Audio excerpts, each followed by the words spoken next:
He brushed the dirt off his hands and looked at the grave of his only son, Simon. He had died at 12 from an aggressive form of cancer for which there was still no cure.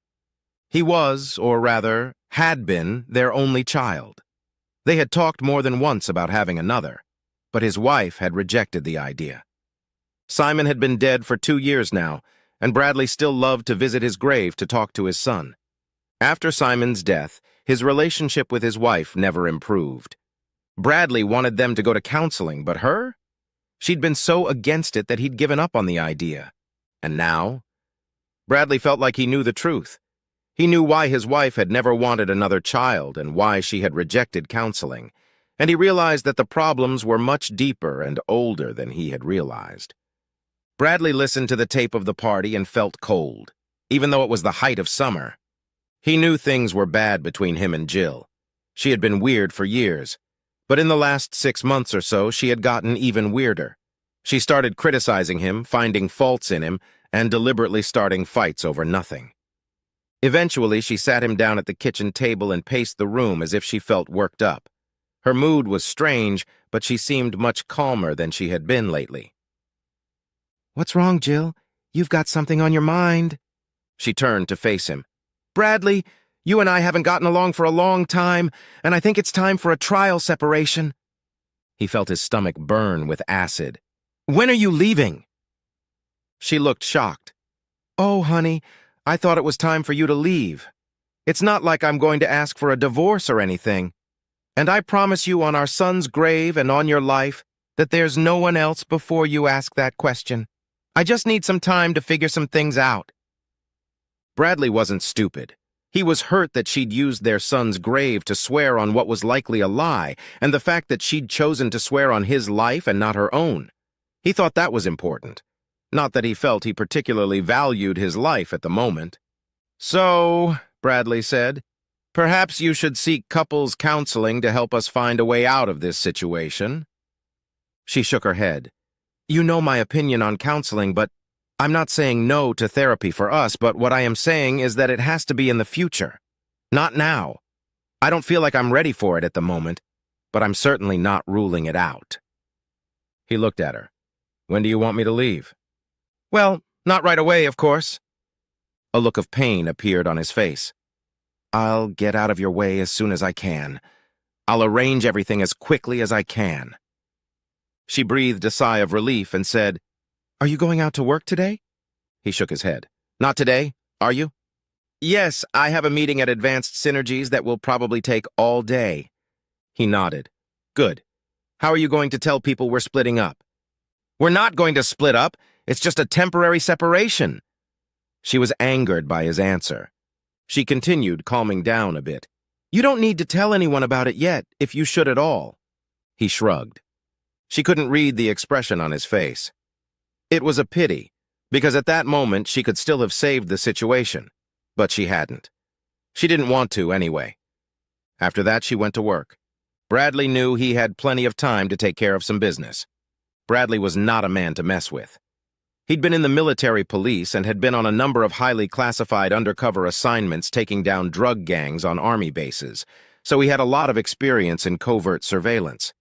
In fact, he did the same thing in civilian life, working for the city police department after serving 10 years in the Army at age 29. He had several VARs and motion-sensitive miniature video cameras that he could place around the house. Each had a terabyte memory card, so months of footage could be recorded if needed. When he finished the job, he packed a couple suitcases and checked into a motel. When Jill got home, she was outraged that Bradley had already left.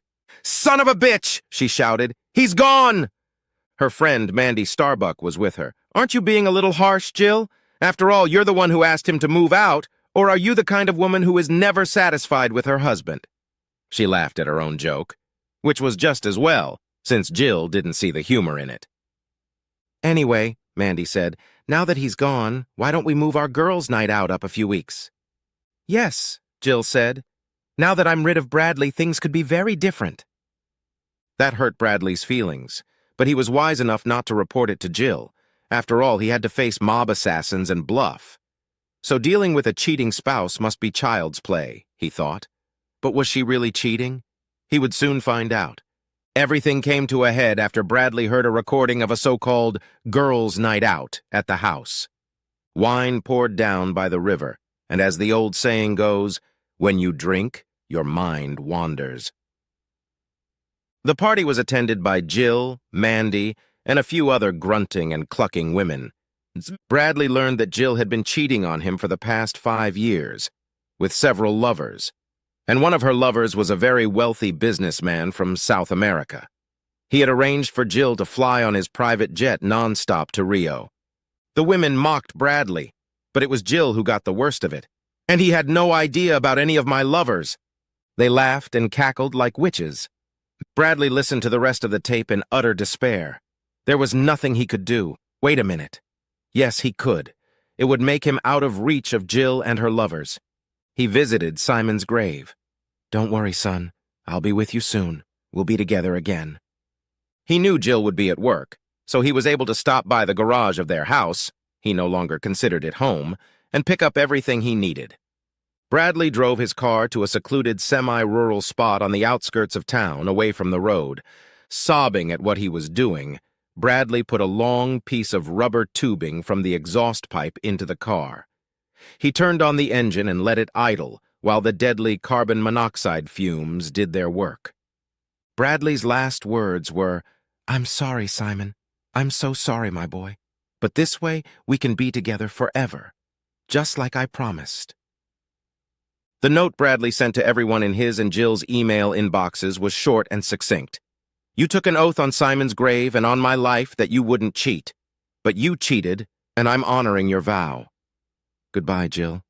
I loved you, Bradley. After the funeral, many of Jill's friends dropped her like hotcakes. After all, cheating on her husband is bad enough, but hurting him so badly that he thought suicide was the only way out? And the mothers in her group of friends were very concerned about the fact that she had taken a solemn vow on her son's grave, even though it was a brazen lie. Jill decided to accept her lover's proposal and traveled with him to South America. After the first phone call upon her arrival in Rio, Mandy had not heard from her, though she promised to keep in touch. But life for the English meritress in Rio is as shitty and brutal as you'd expect. But a white American woman? Some rich South American men willing to pay a lot for her services. The payback was a bitch.